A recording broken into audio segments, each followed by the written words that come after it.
Hey guys, welcome back to my channel. So friends, आज की video में हम लोग डिस्कस करने वाले हैं कि आयुष काउंसलिंग की फ़ीस क्या होती है। अगर आप एक आयुष काउंसलिंग में यानी कि बीएमएस, बीएचएमएस या बीयूएमएस में एडमिशन लेना चाह रहे हैं, तो आप काउंसलिंग कराते हैं तो उसका क्या चार्जेस होता है, कितनी होती है रजिस्ट्रेशन फ़ीस, क्या होती है सिक्योरिटी मनी और कितनी सिक्योरिटी मनी लगती है गवर्नमेंट कॉलेजेस के लिए और कितनी सिक्योरिटी मनी लगती है प्राइवेट कॉलेजेस के लिए।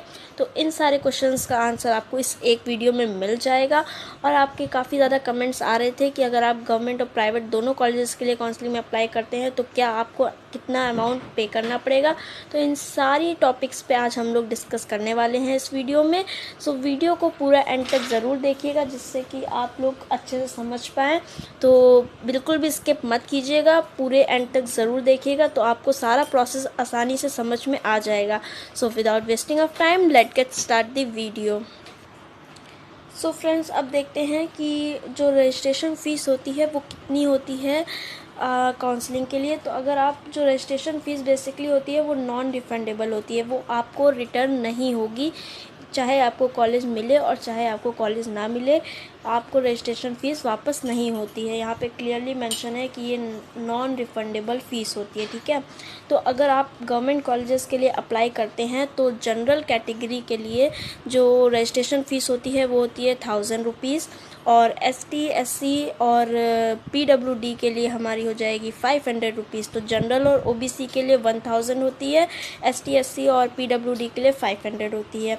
और यही अगर आप प्राइवेट कॉलेजेस में रजिस्ट्रेशन फ़ीस की बात करें तो वो हर कैटेगरी के लिए 5000 रुपीज़ होती है। तो ऊपर जो हम लोग ने अभी देखे तो वो गवर्नमेंट के लिए थे और फिर उसके बाद प्राइवेट में अगर देखेंगे तो कोई कैटेगरी वाइज आपको डिस्काउंट नहीं मिलेगा। यहाँ पे एग्जैक्ट सबके लिए 5000 रुपीज़ है। उसके बाद बात करते हैं सिक्योरिटी मनी की। तो सिक्योरिटी मनी जो होती है वो रिफंडेबल होती है, ठीक है। इन केस अगर आपको कोई कॉलेज मिल जाता है तो जितनी भी सिक्योरिटी मनी आप पे करेंगे तो वो आपके कॉलेज की जो फर्स्ट ईयर की फ़ीस होगी उसमें वो एडजस्ट हो जाती है, ठीक है।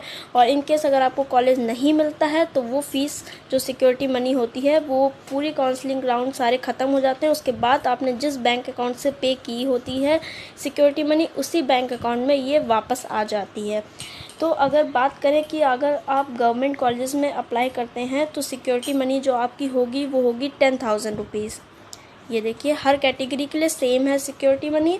और अगर आप प्राइवेट या डीम्ड यूनिवर्सिटीज़ के लिए पे कर रहे हैं सिक्योरिटी मनी तो वो 50,000 रुपीज़ होती है। तो ये हम लोग जो बात कर रहे हैं ये है ऑल इंडिया कोटा के लिए, जिसमें आप हर स्टेट के लिए अप्लाई कर सकते हैं। आप किसी भी स्टेट में हो और आप हर स्टेट के कॉलेज के लिए अप्लाई कर सकते हैं। तो ये ऑल इंडिया कोटा की बात हो रही है। अगर आप स्टेट जो काउंसलिंग होती है उसमें अगर बात करें तो उसमें जो सिक्योरिटी मनी होती है वो हर स्टेट की अपनी अलग अलग सिक्योरिटी मनी होती है। पर उसमें क्या होता है कि अगर आप उत्तर प्रदेश की ही बात कर लें तो उत्तर प्रदेश में जो सिक्योरिटी मनी होती है प्राइवेट कॉलेजेस के लिए तो वो 2 लाख होती है। तो हर स्टेट में सिक्योरिटी मनी का अमाउंट अलग अलग होता है, पर अप्रॉक्स 1 लाख से 2 लाख रुपए सिक्योरिटी मनी लगती है।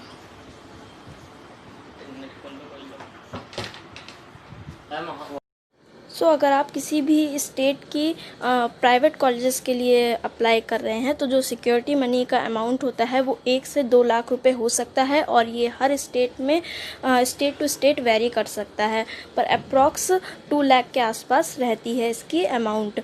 और यही अगर आप स्टेट काउंसलिंग भी गवर्नमेंट कॉलेजेस के लिए कर रहे हैं तो जो अमाउंट आपका होता है वो एग्जैक्टली सेम ही होता है ऑल इंडिया कोटा की तरह। जैसे कि ऑल इंडिया कोटा में आप देख रहे हैं कि यहाँ पे जो सिक्योरिटी मनी है गवर्नमेंट कॉलेजेस के लिए 10,000 रुपीज़ है। एग्जैक्टली स्टेट काउंसलिंग में भी जो सिक्योरिटी मनी होती है वो 10,000 या बहुत ज़्यादा गई तो 12 या 13,000, इससे ज़्यादा नहीं होती है, ठीक है। तो आई होप आपको ये सिक्योरिटी मनी वाला सिस्टम अच्छे से क्लियर हो गया होगा।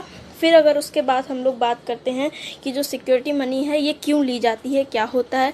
तो बेसिकली ये इसीलिए ली जाती है कि इन केस अगर आप स्टेट काउंसलिंग और क्या कहते हैं ऑल इंडिया कोटा दोनों में अप्लाई कर रहे हैं और आपको दोनों में ही कॉलेज मिल गया तो आपको डेफिनेटली एक कॉलेज तो छोड़ना ही पड़ेगा। तो अगर आप जो कॉलेज छोड़ रहे हैं तो वो उसकी एज अ पनिशमेंट आप समझ लें कि उस के तौर पे आपको ये सिक्योरिटी मनी आपकी ज़ब्त कर ली जाती है, जिससे आपको वो वापस नहीं मिलती है। तो इसीलिए और कभी कभी क्या होता है कि कोई लोग कॉलेज चुनते हैं, फिर उन्हें वो कॉलेज पसंद नहीं आता है, और जब उन्हें अलॉट हो जाता है तो वो लोग वो कॉलेज छोड़ देते हैं। तो जिससे कि जिन बच्चों को चाहिए उनको नहीं मिल पाता है, और बहुत लोग को मिल जाता है वो छोड़ देते हैं। इसलिए ये सिक्योरिटी मनी रखी गई, जिससे कि सब लोग बहुत ही कॉन्सेंट्रेट होकर के कॉलेज फिल करें, जिससे कि बाद में उन्हें वो कॉलेज छोड़ना ना पड़े, इनकेस अगर उन्हें वो कॉलेज मिलता है तो ये आपके एक पनिशमेंट के तौर पे आपकी सिक्योरिटी मनी ले ली जाती है। पर अगर आपको कोई कॉलेज अलॉट हो गया है, आपने उसमें एडमिशन ले लिया है, तो जो सिक्योरिटी मनी होती है वो आपकी फ़ीस में ही एडजस्ट हो जाती है। तो ये तो बात हमने बता दी कि रजिस्ट्रेशन फ़ीस क्या होती है और सिक्योरिटी मनी कितनी होती है। तो इस पे आई थिंक आपके सारे डाउट क्लियर हो चुके होंगे। तो अब अगर बात करें कि अगर आप ऑल इंडिया जो काउंसलिंग होती है उसमें गवर्नमेंट कॉलेज के लिए अप्लाई करते हैं तो यहाँ पे सिंपली मेंशन है आपको कितनी फ़ीस देनी पड़ेगी, और अगर प्राइवेट के लिए अप्लाई करते हैं तो कितनी देनी पड़ेगी, ये क्लियरली यहाँ पे मेंशन है।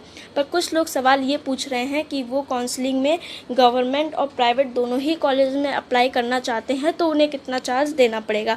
तो उसका सिंपल सा आंसर ये है कि आपको जो फ़ीस रहेगी वो आपको प्राइवेट के अकॉर्डिंग देनी पड़ेगी, आपको गवर्नमेंट की अलग से नहीं देनी पड़ेगी। जैसा कि आप यहाँ पे देखें, गवर्नमेंट कॉलेज की रजिस्ट्रेशन फ़ीस जो है वो 1000 रुपीज़ है और प्राइवेट कॉलेज की 5000 रुपीज़ है। पर अगर आप सिर्फ प्राइवेट के लिए अप्लाई कर रहे हैं तो आपकी 5000 पड़ेगी, या सिर्फ गवर्नमेंट के लिए अप्लाई कर रहे हैं तो 1000 पड़ेगी, ठीक है। लेकिन अगर आप प्राइवेट और गवर्नमेंट दोनों के लिए अप्लाई कर रहे हैं तो आपसे फ़ीस सिर्फ और सिर्फ यहाँ पे 5000 रुपीज़ ही पड़ेगी। आप दोनों के लिए अप्लाई कर रहे हैं तब भी आपसे सिर्फ 5000 रुपीज़ पड़ेगी, और सिक्योरिटी मनी 50,000 रुपीज़, ठीक है। तो मैं यही आपको सजेस्ट करूँगी कि आप हो सके तो दोनों कॉलेज में, अगर आप प्राइवेट में एडमिशन लेने के लिए कंफर्टेबल हैं तो आप प्राइवेट और गवर्नमेंट दोनों में ही अप्लाई कीजिए, और जितना हो सके सारे राउंड में अप्लाई कीजिए। हो सकता है लास्ट राउंड तक की, मॉपअप राउंड तक की आपको कोई कॉलेज अलॉट हो जाए।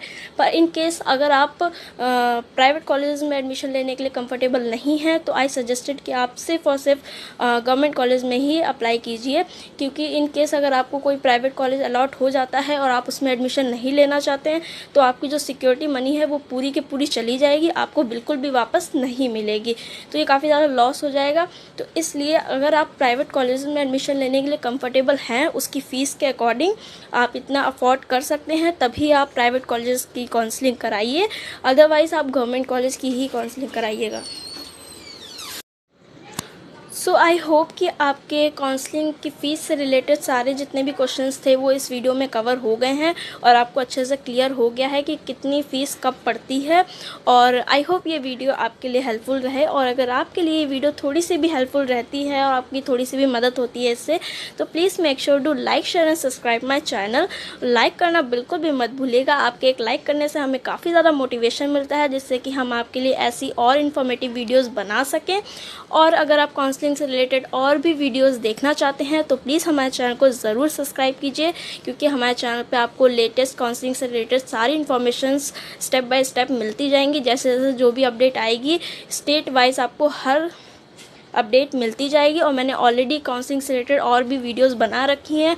कट ऑफ की जो लिस्ट है वो भी मैंने ऑलरेडी अपलोड कर रखी है, तो अगर अभी तक आपने वो वीडियो नहीं देखी है तो इन वीडियो का लिंक आपको ऊपर आई बटन में मिल जाएगा, तो डेफिनेटली आप जा कर के वो वीडियोस भी देख सकते हैं।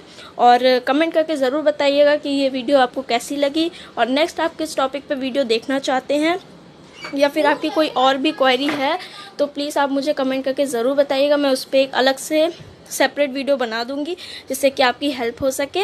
सो टिल देन मिलते हैं हमारी ऐसी ही नेक्स्ट इन्फॉर्मेटिव वीडियोस के साथ। तब तक के लिए bye guys, take care, see you soon.